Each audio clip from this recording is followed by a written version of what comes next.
Now to Italy, where a heat wave may have been responsible for the partial collapse of a glacier that killed at least 7 people. 13 hikers are still missing. The Marmolada Glacier in the Dolomite Mountains has lost a third of its volume over recent years. Prime Minister Mario Draghi says climate change has contributed to its deterioration.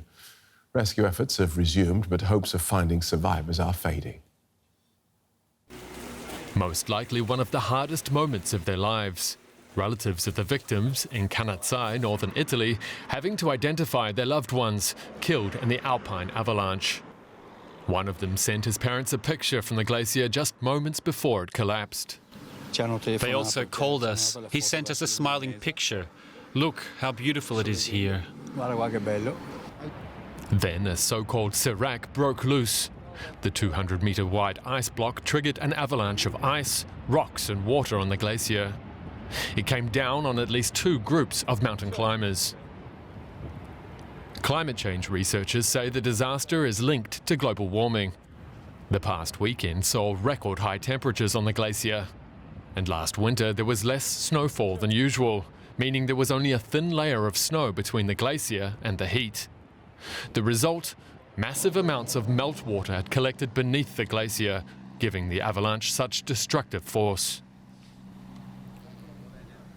The massive amounts of water acted like a lubricant accelerating it. It happened just so quickly that anyone below wouldn't have had a chance to get out of the way. If it had been a dry ice avalanche, perhaps they might have stood a chance.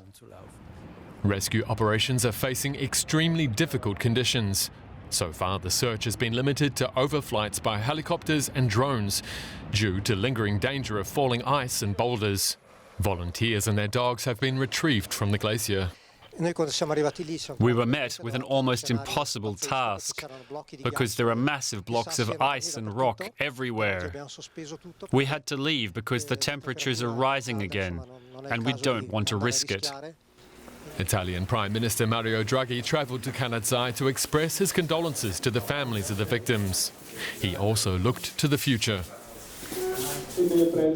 We have to take all the necessary precautions to make sure that what has happened here can, with a high probability, be avoided in the future. It's a tragedy that came so quickly. For the relatives, nothing will ever be again as it was. Let's take a closer look at this with Jonathan Bamber, who's a professor of Earth observation and glaciology with England's University of Bristol and Germany's Technical University of Munich. Welcome to DW. He joins us from Bristol. So we have a 200-metre block of the Marmolada Glacier breaking loose, triggering and then triggering an avalanche. Is that an unusual event? Yes. I mean, in itself, it's unusual, but avalanches, avalanches do happen all the time. This one was exceptional in terms of the volume of ice that it dislodged. 1 cubic meter of ice weighs about a metric ton. So imagine if you have thousands of cubic meters, you've got thousands of tons of ice, falling down the mountain at hundreds of kilometers an hour. So that's unusual, but we're seeing events like this increasingly across the Alps, and not just ice avalanches, but rock avalanches as well. And we've heard Mario Draghi, who is many things, but he's not a climate scientist. He reckons that this is a result of global warming. Is this something that crossed your mind? Well, look.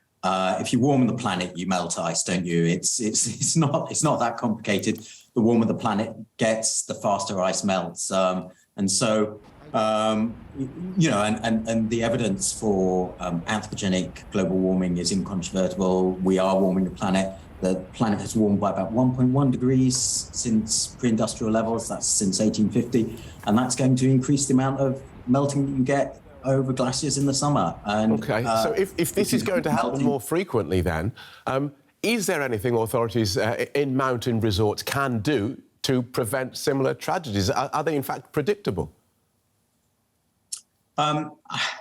So you can do any activity safely or recklessly. You can cross the road safely. You can cross the road recklessly. You can shut your eyes and not look where you're going, or you can, pay attention. It's exactly the same as being in a mountain environment. And I think there are two key things that you can do. There is prevention, so you can warn people about the hazards. You can actually stop them going into regions that are particularly risky, particularly prone at a particular time of year. And the authorities across the Alps have done that in the past. And you can educate. You can basically make sure that people are informed about the hazards and the risks and how they change with time and season and location. And I think those two things are kind of key in making sure that you reduce the risk to the public. And is there any intrinsic danger? Is there a bigger danger in the melting of these glaciers? I'm thinking of when we hear about the melting of Arctic ice shelves, and which actually accelerates the heating. Is the melting of these glaciers likely to cause any other problems?